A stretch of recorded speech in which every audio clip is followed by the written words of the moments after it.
Hello and welcome to Hey Team TV. Right, this morning back on topping. Muthing is mulching, as you can see behind me. Now, this will show way more of what this machine can do. So, as you can see, all these weeds and this crap behind me, and most of you be thinking, Justin, why have you got weeds in your field like this? Because we do cut above it and we do cut below it. Now, we have a lot of soil come in from roads and roadwork gangs, and when this came in, it was so wet we couldn't get down here to drill it. So we've let this come up, top it off, let the weeds come through again, spray the weeds out, and take whatever grass is below, because there's a lot of meadow grasses that's come up through it as well. As you can see, of various different plant varieties. Anyway, also there are various different annual weeds in here that won't come back anyway, but the rest will just be sprayed out again and then should leave a nice green grass area. This bit was done last year, and in doing so we fixed our field. So this field, as you can see, is pretty steep. It goes all the way up there, comes down, and here there would have been a dip, so it would drop in and then come out. Well, we've just filled the drop, so now it runs down nicely to the bottom side. So it's time to smash some weeds to pieces.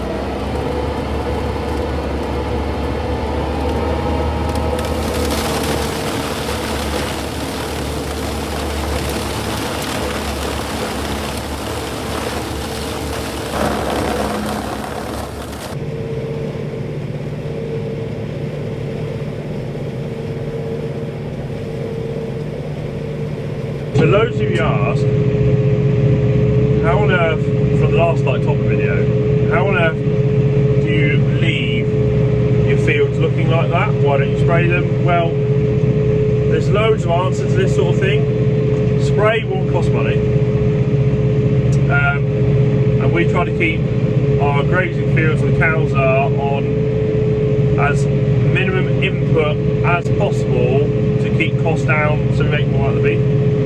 Now, for a few docks, it's not the end of the world, and then having to go out and top them once a year, again, it's not the end of the world. As for spraying our arable grassland, there are secrets to that, which I may or may not divulge as we go through things, but the fundamental, this year, we haven't sprayed anything. Why? Because as it went so dry, we didn't see any rain coming through. If you spray grass, you can stunt its growth. Now we really didn't want to stunt growth because everything we do is trying to maximise pulp. So we kind of just left things as they were, which in hindsight, you know, we're not freaking telepaths, but it's worked out for us this time. With so many of you out there in ag, which like are short of grass, we haven't had that because we haven't done that. There are a few friends of ours that have sprayed, and as I've just said, they found that the grass got stunted and they didn't get quite the yield they expected. So that's what can happen if you put or add chemicals into the mix. Now, other things of why we need topping. Topping is, as anyone in agriculture knows, is not the most important thing to do. You know, there are far more things that are important that we've all got to be doing all the time. Ours is producing small bales and getting them delivered. So these sort of jobs come along when either we haven't got deliveries go out, there's a nice amount of stock of small bales to go out, it's all prepared and ready to go, and or it's like a rainy day or weekend where either Adam's bored and wants to come into work, or myself that I've got some time to play basically, and I got top of the field. So those of you who aren't in the agri industry, what, going to work is what you find fun? Yes, wholeheartedly. If I've got nothing to do, I go back to work, which isn't work because it's fun, because it's boys play with big toys, or girls, or you lovely ladies out there that are farming. But yeah, that's answering one of the questions why we leave some of these things. Like the job I'm doing now was left because it was too wet to get down here. Then everything, our grass started to grow. We didn't want to trample the fields like getting down here, so we left it to after harvest. And yes, it's got like a small miniature rainforest, but when you've got a muthing, it's okay. It is all okay, because this is all getting absolutely destroyed.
saw before and you can see after, and it does a really good job. Also, you got to see that yes, that topper can eat small trees and absolutely obliterate them. So for reclaiming ground or any overgrown area you have on your farm, it does an exceptional job. But yeah, like, what's to say about topping? Built like a tank, left good finish. Next time I come into this area, we'll either be on second cut, cutting down through, not that bit yet, but in the autumn we will spray through this bit and clear the weeds, and basically job's a good one. So without any further ado, if you want to see more of his raw shortness and you can find us on Instagram, Twitter, Snapchat and Facebook. But until next time, hope you guys have a great day.